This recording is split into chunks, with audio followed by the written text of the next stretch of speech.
Hi, my name is David Goldfarb. I am game director at Overkill Software on Payday 2. And what we're about to do is a bank heist with our crew. And we're doing this for Andy Mack, who's really kind of a lousy heister and was unable to finish the job. So we're going to try to do it for him and show him how it's done. So right now we're checking out some assets here that we're going to buy for the branch bank heist that we're about to pull off. And what he's just bought some, what looks like an ammo bag that's been placed somewhere in the level, and I think it's in the copier, as I recall, which is very convenient. So you have a little extra ammo to deal with the situation that you're about to be confronted with. Okay, so here we are. See, the first thing you gotta do is pick up the thermal drill if you feel the pressure to do that. However, you can kind of handle this any way you want. So instead, what they're doing right now is casing the joint. So he's kind of walking around the perimeter, looking for cameras,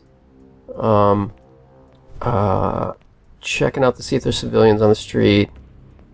You can see his buddies looking around, looking in the windows, where the exits, where the entrances. And this is generally a really good idea if you want to be, if you don't want to just, really mess up. It's probably going to happen anyway, but at least you can minimize your chances. Okay, so there's a guard. I think they opened the door probably to have a smoke or something. So now shit's about to get real. So okay, so he's putting on his mask.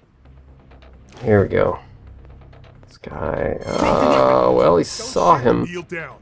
Now, the player right now is actually a mastermind. So he's much better than sort of a normal guy at intimidating civilians and even enemies. So he just managed to get him to surrender.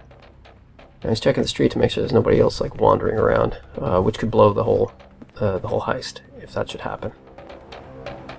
Okay, so far so good. Yeah, he's going around the side. See the Capitol building over there. Tells you we're in DC. Alright, so somebody else has come out. Get down! Oh, jeez. What'd I say? Okay, so it was actually the bank manager, and now they're tying him up, and they're taking his key card. The key card is actually the key for, in this case, I believe it's the key for the security room.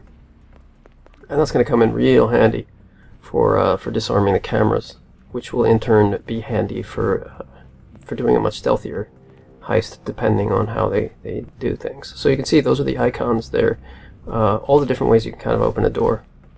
There are many, and they're all kind of related to character skills.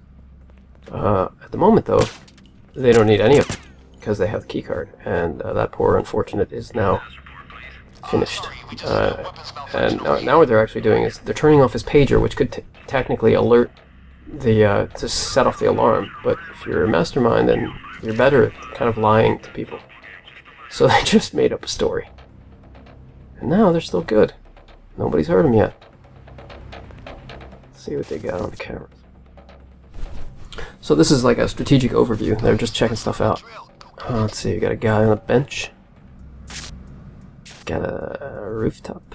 There's nobody out there. Some workers. Alright, looks pretty good. Now it's up to these guys to, do the hard part. Oh, almost got spotted right there.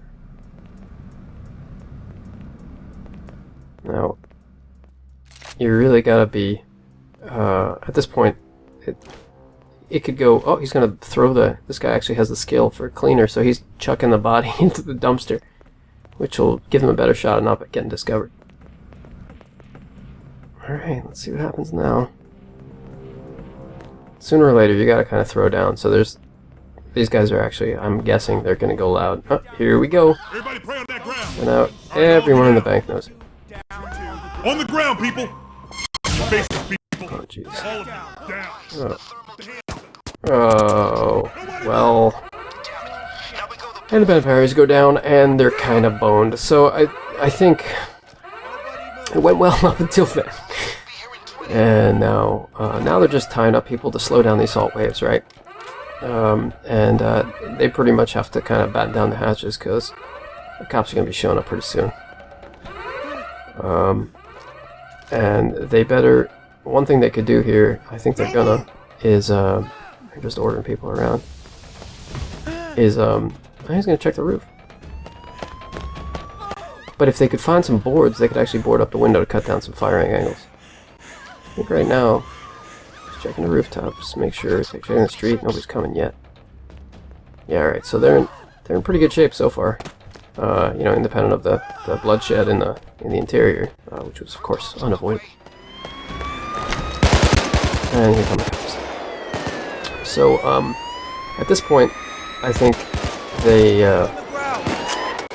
have really only one option, which is to go inside and make sure that drill stays operational, because if the drill doesn't stay operational, well then they ain't gonna get any money. So I think that's where they're headed. Okay, great. I've got that thing. Oh, now they pick up the drill. I don't think this was a well thought out plan at all. He's picking the lock. Now, depending on your kind of skill distribution, this could go faster, much faster. It could even be almost instant, depending on how you spec your guy. In this case, though, they are not, and it's kind of a slow one. So you can look around too. All right, so clear, and they're going in. He's got the drill. Whew. Well, I think they're definitely going to be doing some hard time if they get captured. Fight's on here. I remember when we were first making this mission, we really thought,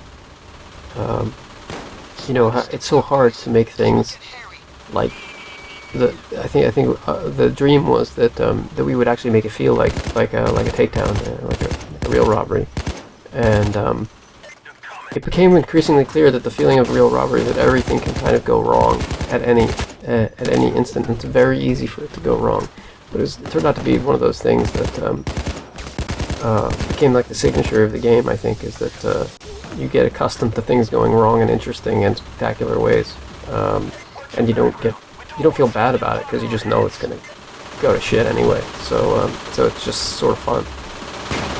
I think this is a pretty good example of that. What are they dealing with? Oh, that's good. There's a SWAT van outside. So the enemies are starting to scale up their aggressiveness now.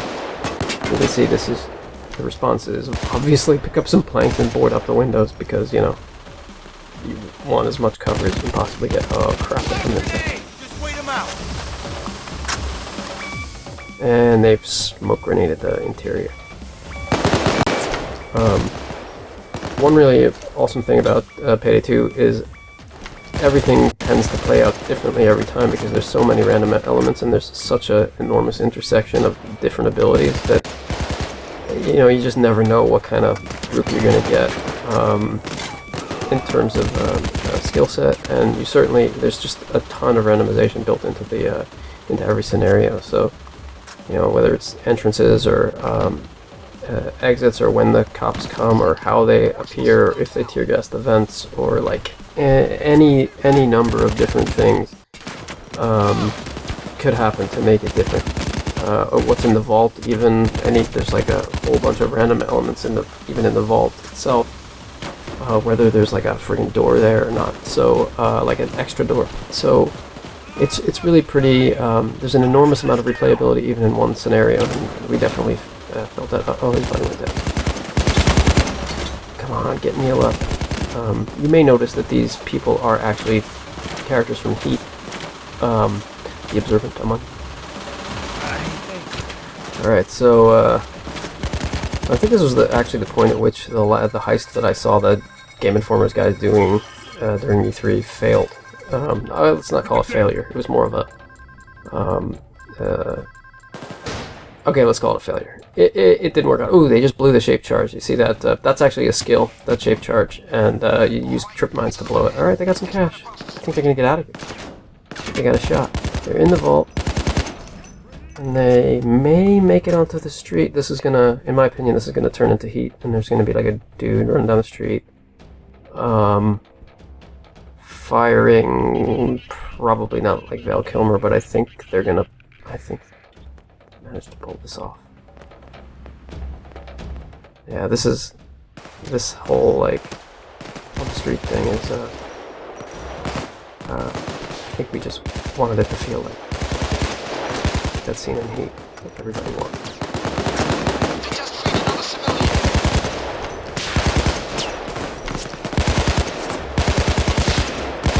Right. A little bit further. Man's just down. Come on, Macaulay.